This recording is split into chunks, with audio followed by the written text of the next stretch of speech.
Hello people, good morning, good afternoon and good evening. Welcome back to our channel, The Indian Kitchen. ఈ రోజు మనం దివాళీ స్పెషల్గా ఒక sweet recipe చేసుకుందాం.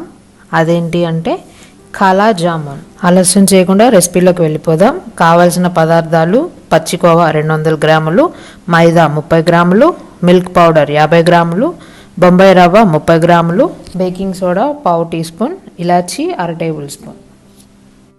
ముందుగా మనం ఒక ప్లేట్లోకి పచ్చికోవాని ఇలా వేసుకొని అరచేత్తో బాగా ఒత్తుకోవాలి. ఇలా బాగా ఒత్తుకున్నాక మిల్క్ పౌడర్, బొంబాయి రవ్వ,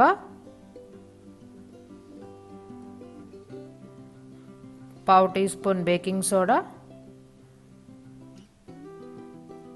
అండ్ 1/2 టీ స్పూన్ ఇలాచీ యాడ్ చేసేసుకొని మొత్తం బాగా కలిపేసుకోవాలి.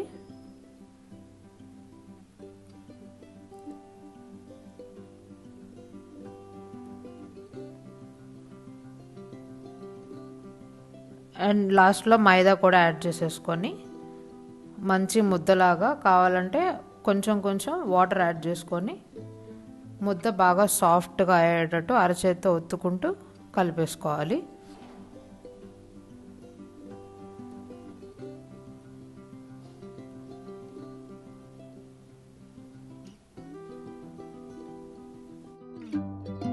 చూసారా, ఇలాగ మంచిగా ముద్దలాగా కలిపేసుకోవాలి.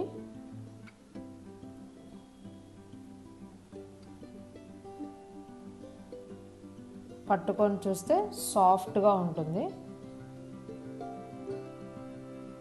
ఇప్పుడు వీటిని మొత్తాన్ని మంచిగా ఈక్వల్ సైజులో ఉండగా బాల్స్లా చేసుకోవాలి. మీ ఇష్టం, బాల్స్లో అయినా చేసుకోవచ్చు, లేకపోతే సిలిండ్రికల్ షేప్లో అయినా చేసుకోవచ్చు.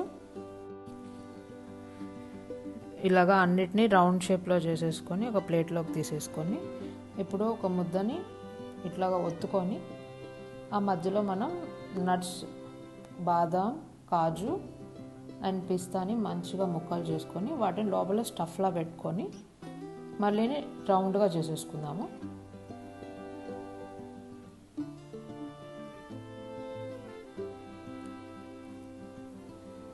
లోపల స్టఫింగ్కి ఇలాగా నట్స్ పెట్టుకుంటే మనకి తినేటప్పుడు మంచిగా క్రంచీగా తగులుతూ ఉంటాయి.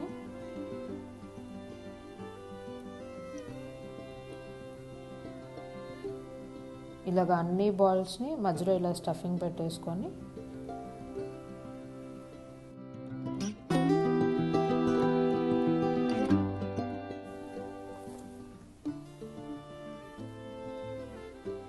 ఇలా రౌండ్ షేప్లోకి ప్లేట్లోకి తీసేసుకుందాము అన్ని బాల్స్ని.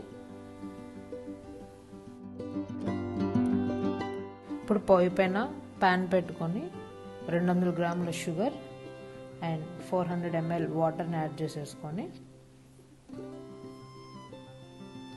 మంచిగా కొంచెం పాకం వచ్చేలాగా చేసుకోవాలి. మరి తీగ పాకం అవసరం లేదు, తీగ పాకానికి కొంచెం తక్కువ ఉండేలాగా పాకం వచ్చేలా చేసుకోవాలి. ఇదిగోండి, పాకం రెడీ అయిపోయింది. ఇప్పుడు ఈ పాకాన్ని పక్కన పెట్టేసుకొని ఇంకో స్టవ్ మీద ప్యాన్ పెట్టుకొని ఆ బాల్స్ని ఫ్రై చేసుకోవడానికి కావాల్సినంత ఆయిల్ యాడ్ చేసుకొని ఆయిల్ వేడయ్యాక ఇలా ఒక్కొక్క బాల్ని మెల్లగా నూనెలో వేసుకొని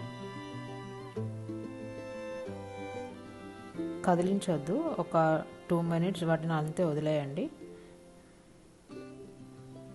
కదిలిస్తే మళ్ళీ పగిలిపోయే ఛాన్సెస్ ఉంటాయి. బాల్స్ చాలా సాఫ్ట్గా ఉంటాయి కాబట్టి.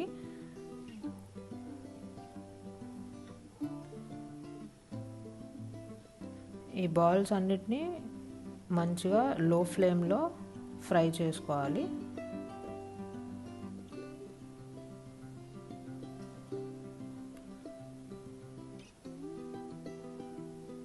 ఇప్పుడు ఒక్కొక్కటి అలా మెల్లగా కదిలిస్తూ అన్ని సైడ్స్ బాగా ఫ్రై అయ్యేలాగా చేసుకోవాలి.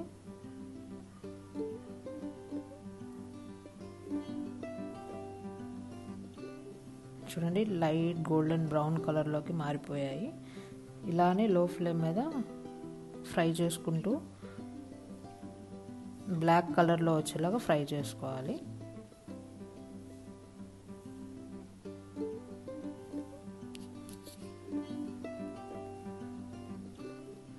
చూడండి మంచిగా బ్లాక్ కలర్లోకి ఫ్రై అయిపోయాయి.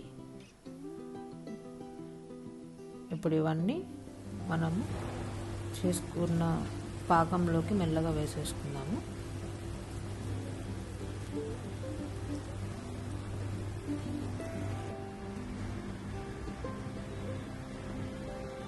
ఇవి పాకంలోకి వేసుకున్నాక ఒక 2 to 3 అవర్స్ అంతే ఉంచేయండి వాటిని. దాని తర్వాత ఇలాగా సర్వ్ చేసుకుంటే ఎంతో టేస్టీగా ఉండే కాలా జామున్ రెడీ అయిపోతుంది. చాలా ఈజీ. మరొక రెసిపీతో మళ్ళీ మీ ముందుకు వచ్చేస్తాను. అంతవరకు బాయ్ బాయ్. మీకు కానీ నా వీడియోస్ నచ్చితే లైక్ చేయండి, షేర్ చేయండి, సబ్స్క్రైబ్ చేసుకోండి. నోటిఫికేషన్ కోసం బెల్ ఐకాన్ క్లిక్ చేయండి. Thank you.